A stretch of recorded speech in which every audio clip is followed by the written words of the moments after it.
Olá, repensadores e repensadoras, tudo bem com vocês? Que bom me reencontrar com vocês aqui pelos nossos canais, pelo canal Repensando Meu Cristianismo, também pelo Instagram, Facebook. Fazia tempo que eu não gravava, né?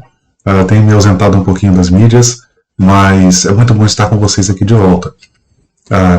Feriadão prolongado aí, 30 de maio, dia de Corpus Christi, e eu estou aqui para falar com vocês sobre a importância da superação da intolerância religiosa.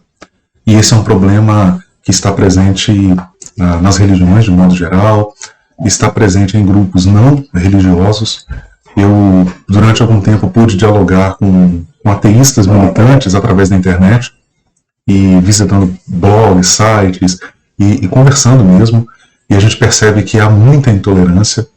Mas aqui eu quero falar em particular, quero me ater em particular na intolerância religiosa que parte do movimento evangélico. Rony, você está dizendo que isso acontece em outros segmentos, e por que você só fala do movimento evangélico? Porque foi o movimento no qual eu passei minha vida inteira, pessoal. Então, eu tenho propriedade para falar do assunto. Eu não posso falar com a mesma propriedade da intolerância que acontece, por exemplo, no meio católico em relação aos evangélicos, ou em relação a outras religiões, ou de intolerâncias religiosas que são praticadas por outros grupos religiosos, né, muçulmanos, etc. Então a gente sabe que esse é um problema comum às diversas religiões, e como disse, até a grupos não religiosos, há pessoas não religiosas que praticam a intolerância religiosa, mas aqui eu me atenho ao segmento evangélico porque é o segmento do qual eu participei, né, pessoal, minha vida inteira, e pesquiso, inclusive, a minha tese de doutorado é voltada, inclusive, a um objeto de estudo que tem que ver diretamente com o pentecostalismo.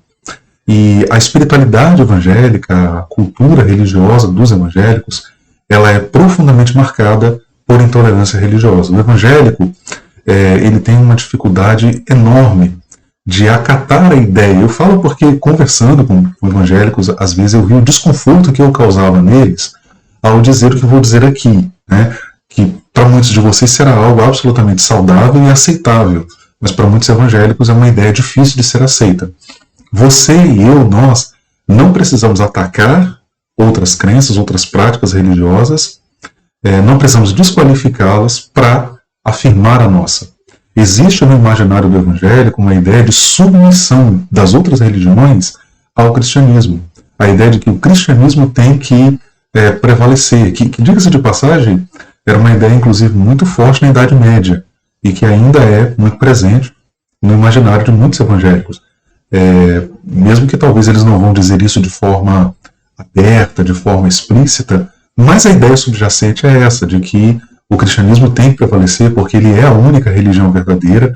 Então, se eu estou aqui dizendo isso para muitos evangélicos, é porque eu não tenho, de fato, uma fé bem definida. Na cabeça de muitos, é isso, né? Então, eles não conseguem acreditar que é possível eu ter o meu lugar de fala, enquanto homem religioso que sou, ter crenças bem definidas. No meu caso, eu me defino como um cristão e um teólogo com balizas pentecostais, da espiritualidade pentecostal, mas não necessariamente por ter isso bem definido eu preciso ir para mídias sociais ou outros espaços e ver ali as cerimônias católicas no Corpus Christi e chamar eles de seguidores de Baal, como é o que os evangélicos fazem, ou usam expressões do tipo "está repreendido em nome de Jesus". Então a ideia de que outra religião, outras práticas religiosas, elas têm que ser repreendidas, elas têm que ser combatidas. Isso nada mais é do que intolerância religiosa.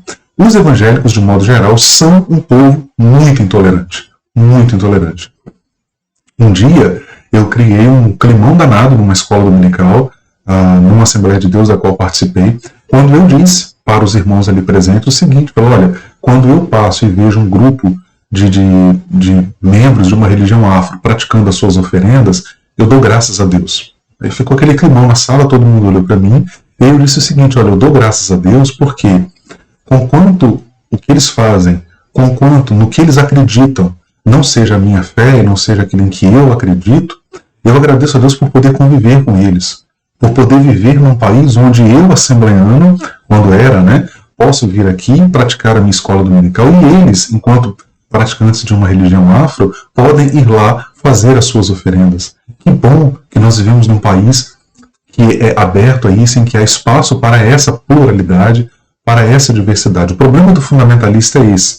Ele quer fechar uma realidade macro, uma realidade enorme, plural, diversa. Ele esquece que as religiões orientais têm milênios de tradição, algumas delas são muito anteriores ao cristianismo, e ele quer circunscrever essa realidade maior àquilo que ele enxerga pela fresta da fechadura da porta da casa dele. Esse é o problema do fundamentalista, esse é o problema do intolerante religioso. Então, gente, eu venho aqui dizer que nós precisamos superar essa mentalidade. Por mais que aquilo que você faça... Alguém perguntou para mim sobre uma prática religiosa de outra religião, eu disse, olha, não acredito, não é a minha fé, não é a minha crença, mas é importante para o outro, e por isso eu respeito. Não é importante para mim, mas é importante para ele, e por isso eu respeito. Então, eu espero que a gente possa ponderar nisso e trabalharmos pela superação desse preconceito ainda tão presente, tão forte, no imaginário do evangélico, no imaginário de muitas pessoas, essa ideia de que uma religião tende a prevalecer, que todas as outras são falsas e não tem nada a dizer, quando na verdade nós podemos conviver, nós podemos respeitar o lugar de fala do outro, a crença do outro, sem necessariamente abrir mão daquilo em que acreditamos e daquilo que professamos.